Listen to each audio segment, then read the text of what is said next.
আসসালামু আলাইকুম everyone, welcome back to my channel Mahi কিচেনে। জানাই সকলকে স্বাগত নতুন কোনো রেসিপি দেখার জন্য। আজকে তোমাদের আমি একদম মাউথ মেল্টিং একটি মিষ্টি রেসিপি বা লাড্ডু রেসিপি বানিয়ে দেখাচ্ছি, যেটা কিনা বানানো যেমন সহজ, খেতে কিন্তু তার থেকে অনেক বেশি মজা হয় বন্ধুরা। একদম অল্প সময়ে অল্প খরচে যদি কোনো মিষ্টি বানাতে চাও, তাহলে পনিরের এই মালাই লাড্ডুটা বাড়িতে একবার হলেও বাড়িতে বানিয়ে দেখতে পারো।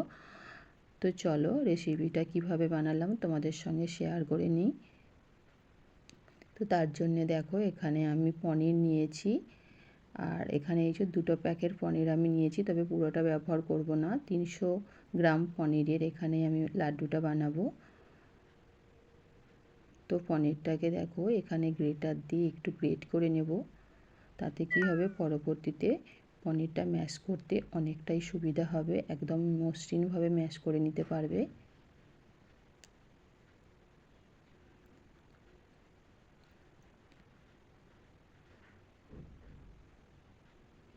আর ফ্রেশ পনিরটা নেওয়ারই চেষ্টা করবে, তাতে কি হবে, লাড্ডুটা খেতে অনেক বেশি মজা হবে। আর চাইলে তোমরা কিন্তু দুধের মধ্যে ছানা কাটিয়েও এই লাড্ডুটা বানিয়ে নিতে পারবে। তা হাতের সময় কম থাকলে খুবই সহজে কিন্তু পনির দিয়েও মিষ্টিটা বানিয়ে নিতে পারবে। তো দেখো, এবার এখানে আমি পনিরটাকে খুব ভালোভাবে গ্রেটার দিয়ে গ্রেট করে নিয়েছি। এবার হাতের তালু দিয়ে ভালোভাবে একটু মেখে নেব, একদম মসৃণভাবেই মেখে নেবে।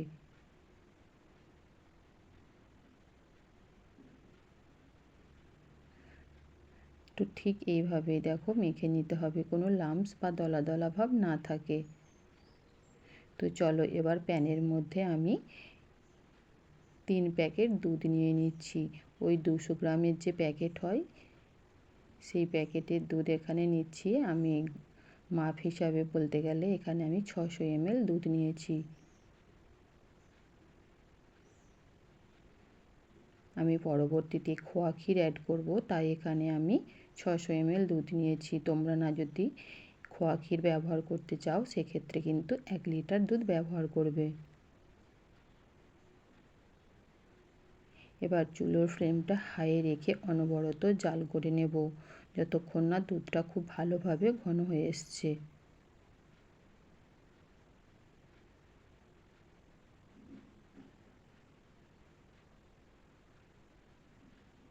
মাঝে মাঝে এইভাবে একটু নেড়ে দেবে, যাতে কোনোভাবেই না নিচতে দুধটা লেগে যায়, তাহলে কিন্তু লাড্ডুর টেস্টটা ভালো হবে না। আর চুলোর ফ্লেমটা হাই রেখে কিন্তু দুধটা একটু ঘন করে নেবে জাল করে। তাহলে কি হবে, দুধের যে আমার মালাই বা রাবড়ি তৈরি হবে, সেটা কিন্তু মানে সাদাটেভাবেই হবে, ব্রাউন কালার হবে না। তাতে কি হবে, লাড্ডুটা দেখতে একদম সাদাভাবেই তৈরি হবে। তো দেখো, বেশ কিছুক্ষণ জাল করে নেবার পর এখানে দুধটা কিন্তু আমার অনেকটাই গাঢ় হয়ে গেছে। এই পর্যায়ে দিয়ে দিচ্ছি হাফ কাপের মতো খোয়া ক্ষীর।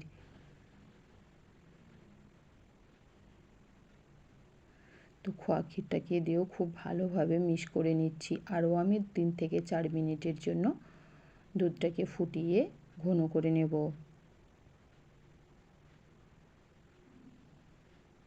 আর অবশ্যই নেড়ে চেড়ে কিন্তু দুধটাকে জাল করে নেবে, নাহলে কিন্তু দুধের নিচই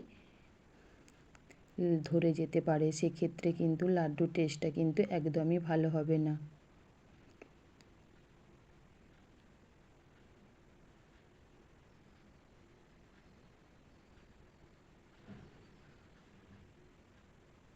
তবে দেখো, এখানে কিন্তু 5-6 মিনিট আবারও আমি জাল করে নিয়েছি। আর দুধের ঘনত্বটা তোমরা দেখেই নিশ্চয়ই বুঝতে পারছো, অনেকটাই ঘন হয়ে গেছে। তোমরা যদি এখানে 1 লিটার দুধ নাও, সেক্ষেত্রে কিন্তু দুধটাকে ঘন করে নিয়ে 1 কাপ করে নেবে, অর্থাৎ 4 কাপ দুধ যদি তোমরা এখানে ইউজ করো, তাহলে কিন্তু 1 কাপ দুধ করে নিতে হবে। এবার দেখো, আমি যে আগে থেকে পনিরের মিশ্রণটা রেডি করে রেখেছিলাম, সেটা অ্যাড করে দিচ্ছি। দিয়ে খুব ভালোভাবে মিক্স করে নিচ্ছি। আর এই সময় কিন্তু চুলোর ফ্লেমটা একেবারে লোয়ে রেখে কাজটা করবে, নাহলে কিন্তু খুব সহজেই ধরে যাবে। এবার দিয়ে দিচ্ছি মিষ্টির জন্য স্বাদ মতো চিনি, আমি এখানে হাফ কাপ চিনি ব্যবহার করেছি। চাইলে কিন্তু তোমরা এখানে মিষ্টির পরিমাণটা বাড়িয়ে ইউজ করতে পারো। আর দিয়ে দিচ্ছি এক্সট্রা ফ্লেভারের জন্য অল্প একটু এলাচ গুঁড়ো দিয়ে অনবরত নেড়ে চেড়ে আমি মিশ্রণটাকে জাল করে নিচ্ছি। আর এই সময় কিন্তু মিশ্রণ থেকে ছিটা উঠতে পারে, তাই অবশ্যই একটু সাবধানের মধ্যে নেড়ে চেড়ে মিশ্রণটাকে ট্রাই করে নেবে। কারণ এই সময় চিনি ব্যবহার করেছি, তাই চিনি থেকে যে এক্সট্রা পানি ছাড়বে সেটাকে অবশ্যই কিন্তু ফুটিয়ে জাল করে নিতে হবে। তো এখানে কিন্তু আমার দেখো লাড্ডুর মিশ্রণটা একদম তৈরি হয়ে গেছে। এর থেকে বেশি কিন্তু আর আমি ঘন করব না। আর নামিয়ে নেবার আগে অল্প একটু আমি ঘি অ্যাড করে দিলাম।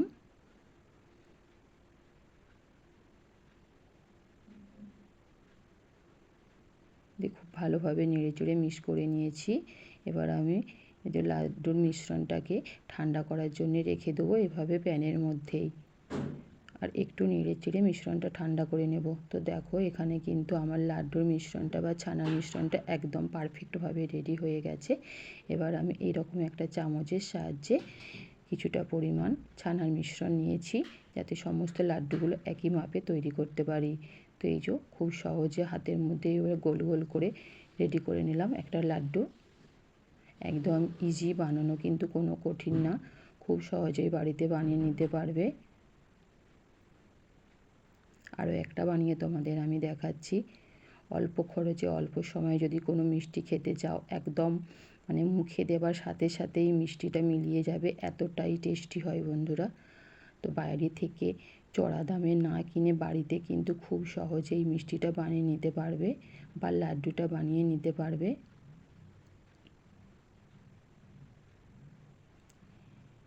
মিষ্টি দোকান থেকে কিনতে গেলে কিন্তু এই মিষ্টির দাম অনেকটাই বেশি পড়ে যাবে, তাই অবশ্যই যদি চেষ্টা করে বাড়িতেই বানিয়ে নেওয়া যায় তাহলে কিন্তু ভীষণ ভালো হয়, বাচ্চারা তো ভীষণ পছন্দ করবে। তো দেখো এখানে সমস্ত লাড্ডুগুলো আমি বানিয়ে নিয়েছি।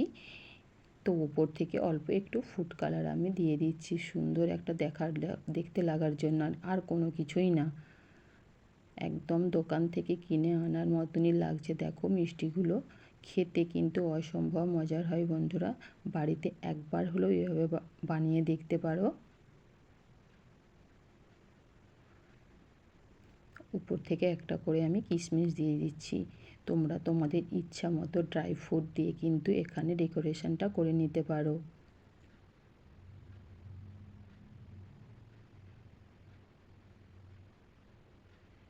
মিষ্টিগুলো খেতে এতটাই মজার হয় বন্ধুরা, কোনো কিছু ডেকোরেশন করার কোনো দরকারই হবে না। আর এখানে একটা মিষ্টি তোমাদের আমি দেখাচ্ছি, দেখো কতটা সফট হয়েছে, একেবারে মুখে দেওয়ার সাথে সাথেই কিন্তু মিলিয়ে যাবে। তো আজকের রেসিপি তোমাদের কেমন লাগলো অবশ্যই কিন্তু লাইক, কমেন্ট এবং বেশি বেশি করে শেয়ার করবে নিজের ফ্রেন্ড এবং ফ্যামিলির সঙ্গে। আর চ্যানেলটা সাবস্ক্রাইব করে পাশে থাকা বেল আইকনটি ক্লিক করে দেবে। আজ তাহলে এই পর্যন্ত।